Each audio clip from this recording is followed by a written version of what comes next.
What's up guys, my name is Arina and welcome back to my channel where I review everything tech. So guys, as I promised, today's camera comparison is mostly dedicated to the iPhone 8 Plus, as I was super curious to see how the camera on this phone compares against the newer iPhone models in 2020. We've had numerous updates on the 8 Plus since this phone was released all the way back in 2017, so in today's video, let's compare the camera of the iPhone 8 Plus against the 11 Pro Max and the second generation iPhone SE. And in this comparison, we'll take a look at some random daylight photos, night shots, portraits, zoomed photos, and so much more. And at the end of this video, I'll test the side-by-side video quality and stabilization. And let's quickly go over the camera specs of these phones. We have a triple 12-megapixel camera on the 11 Pro Max, a dual 12-megapixel camera on the iPhone 8 Plus, and a single 12-megapixel camera on the iPhone SE. And since the 11 Pro Max is the only phone between these three that has the ultra-wide camera, let's just forget about it for this comparison. And without further ado, let's dive into the photos and let's start with the photos taken in the portrait mode. And guys, from my experience, I'd say the portrait mode on the 8 Plus is less reliable than on the newer iPhone models, because oftentimes the portraits turned out to be overexposed, like in this example, despite the fact that the light was really moderate outside that day. But other than that, the separation from the background is pretty good in all of these shots, despite the flying hair, which is always quite challenging for any smartphone camera to handle in the portrait mode. Keep it in mind, guys, that the 11 Pro Max and the 8 Plus use their telephoto cameras for taking portraits, while the iPhone SE uses its main camera for taking all kinds of shots. And in my camera comparisons, I often point it out and talk about the possible distortion of body proportions in the photo, because sometimes it's really noticeable, just like in this photo from the iPhone SE. If you take a look at my right hand, you will see it's huge. And that happens because you have to get much closer to the person to take a portrait, and luckily we have the telephoto camera on the iPhone 8 Plus, which gives this phone a big advantage. And let's look at the next set of portraits. As you can see, the photo from the iPhone 8 Plus looks much darker than the other two. And let's not forget that we have the smallest aperture on the telephoto camera of the 8 Plus, so it's quite expected that the shots from the 8 Plus might look darker.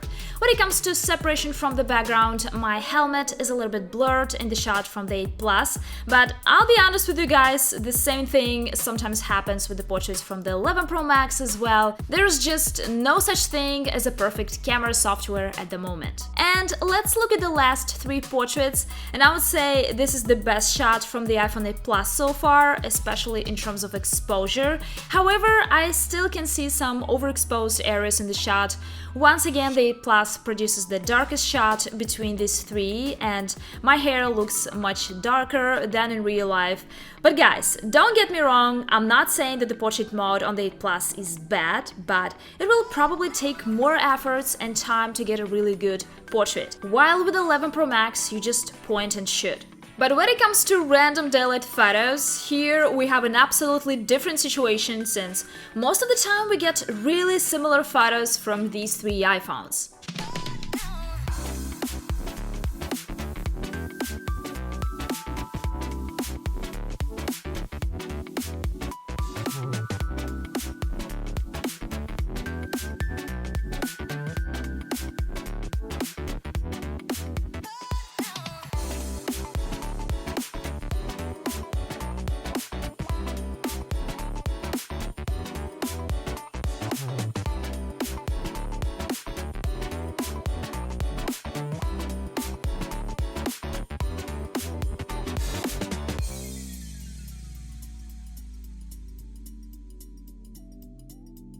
Now let's see how these iPhones compare when it comes to zoomed photos. A quick reminder for you guys, the 11 Pro Max as well as the iPhone 8 Plus have dedicated telephoto cameras to take zoomed photos, while the iPhone SE doesn't have one. And it really affects the quality of the shots. As you can see, the 11 Pro Max and the 8 Plus produce pretty crisp photos, while the shot from the iPhone SE looks somewhat soft. Also, keep in mind that the maximum zoom for the iPhone SE is 5 times, while the 11 Pro Max as well as the iPhone 8 Plus can do it up to 10 times. And a few more zoomed photos for you guys.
Now let's switch gears and talk about the front cameras of these phones. We have 12 megapixels on the 11 Pro Max and 7 megapixels on the 8 Plus as well as on the iPhone SE. All of these front cameras have the apertures of 2.2, and let's look at some selfies. And yes, the selfies from the 11 Pro Max look slightly crisper than the ones from the 8 Plus and the iPhone SE. However, when it comes to skin tones and overall colors, I'd say we get pretty similar results.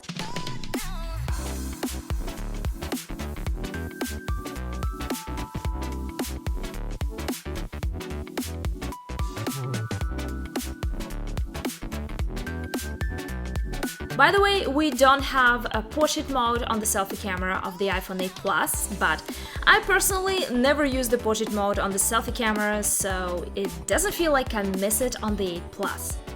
And now let's test the sound quality and the video quality of these selfie cameras. So this is the sound from the 11 Pro Max.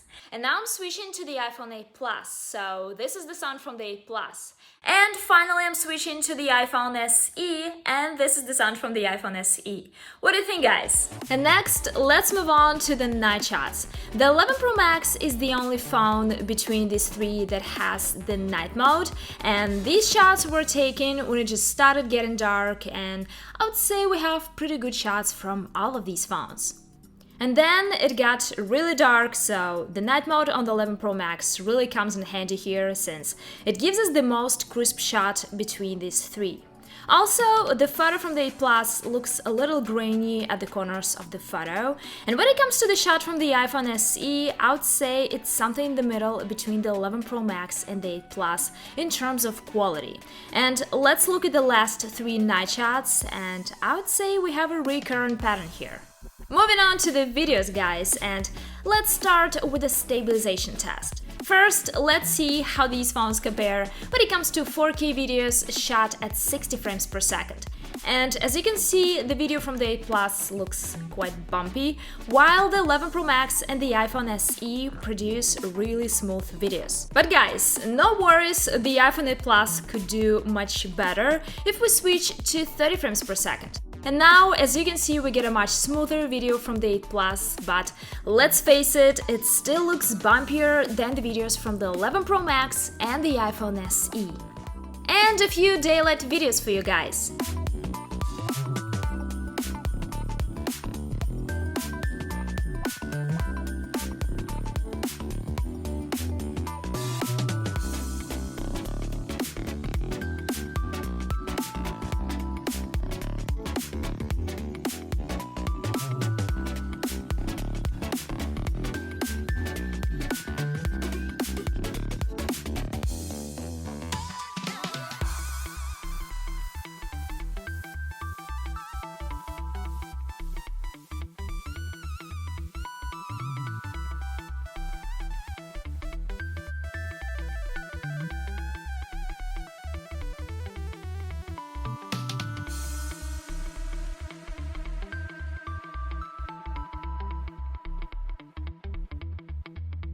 and a few night videos for you guys, and you can judge them for yourself.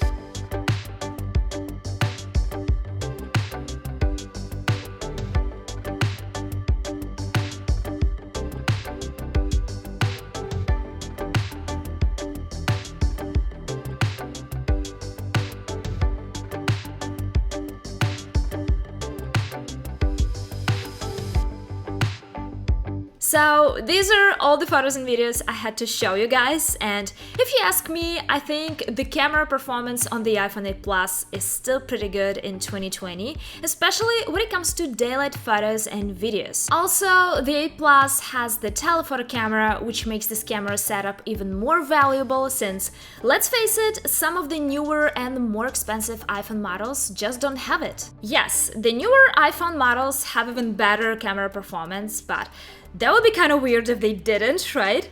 And this difference is especially noticeable when it comes to night photos, night videos, portraits, and stabilization. And I also think you've noticed the great job of the next generation HDR on the 11 Pro Max and the iPhone SE. I hope this video was helpful for you guys. Hit me up in the comments below. Thank you so much for watching this video, and see you in the next one.